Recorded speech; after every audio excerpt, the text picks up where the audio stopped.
Over the years, Lockheed has produced many aircraft, but today we're going back in time to look at the first, the one that started it all, and that means going all the way back to 1912. Allan Lockheed was one of 3 brothers, all of whom shared a passion for aviation. Between 1910 and 1912, Allan worked as both a mechanic and then a pilot, mostly dealing with the Curtiss Pusher aircraft. It was not to be a pleasant relationship, however. The Curtiss Pusher proved to be recalcitrant and downright dangerous to fly, and Allan crashed twice in this aircraft. The second crash almost cost him his life when an unstable, rain-soaked, underpowered Curtiss Pusher failed to reach sufficient height to clear a set of telegraph wires. Luckily for Allan, he would only suffer minor injuries despite the aircraft being completely wrecked. But having survived 2 crashes in Curtiss Pushers in 9 months, he was no longer keen on the idea of flying a relatively light aircraft with a heavy engine mounted behind the pilot. Thus, whilst working as an instruction and exhibition pilot for the International Aircraft Manufacturing Company, he drew up the concept for a tractor biplane that would become the first aircraft to bear the Lockheed name. Speaking of the Lockheed name, back then it was spelt differently, Loughead, it being a Scottish name. But Allan would eventually tire of people mispronouncing his surname as Loughead, and would have his name changed to resemble the phonetic spelling, and this would also become reflected in the company name as well. Allan began work on what was to become the Lockheed Model G in Chicago. He had begun milling some of the first wooden parts when it became apparent he would not be able to complete the task on his own. He joined up with his brother Malcolm and relocated the work to San Francisco. During the evenings and weekends, the 2 brothers worked on their aircraft in a rented frame garage on the waterfront. It was designated the Model G as it was their 7th design, though it would be the first to reach completion. Initial progress was slow. Allan and Malcolm continued to work as automobile mechanics, but their income was not sufficient to cover all the costs of construction, especially the cost of purchasing an engine. And so it became necessary for the brothers to find outside financing. Luck worked in their favour here. Both of them had worked for many years for many of the top automotive specialists in the San Francisco area, which meant they were acquainted with some rather wealthy individuals in this field. They were soon able to convince several people to invest in their idea, with a total investment of $4,000 required to complete the Model G, and so the Alco Hydro-Aeroplane Company was formed. With the funds in place, the brothers were able to continue their work, purchase the engine, and thus the Model G was born. For the time, it was a relatively advanced concept. It was a 3-bay tractor biplane design with an unequal wingspan. The upper wing had a span of 46 feet, and the lower wing had a span of 36 feet. The ailerons were mounted between 2 wings, and cruciform tail surfaces hinged as a unit on a universal joint at the tail. A 3-in-1 control arrangement was used, with the wheel operating the rudder, and the stick, to which the wheel was attached, operating the elevators and the ailerons.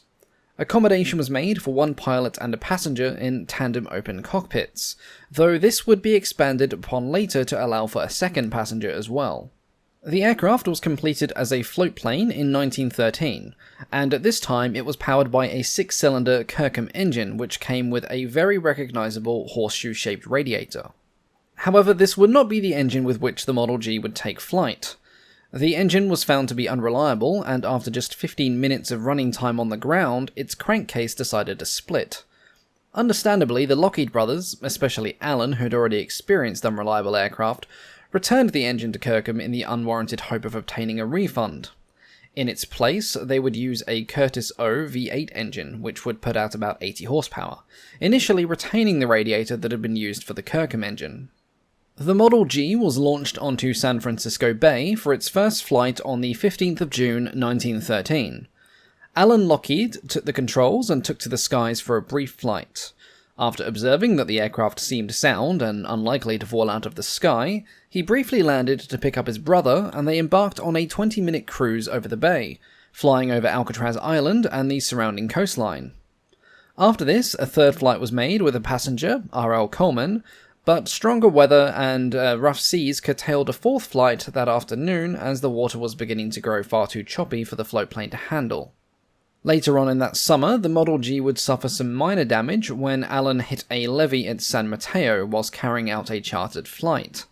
The damage to the aircraft included a broken propeller and a torn pontoon, and the Model G was transported back to San Francisco for repairs. During these repairs, the old horseshoe-shaped radiator was swapped out for a more conventional one, and after repairs were complete, the Model G was put into storage for a time as Allan's brother was travelling abroad. Later on, the brothers saw the Panama-Pacific exposition as an opportunity to recoup their investment and maybe even turn a tidy profit. The exposition was held to celebrate the completion of the Panama Canal, but San Francisco also took it as an opportunity to showcase their recovery from the destruction of the 1906 earthquake. The demonstration of new, pioneering aircraft developed in that very city would definitely aid in this demonstration.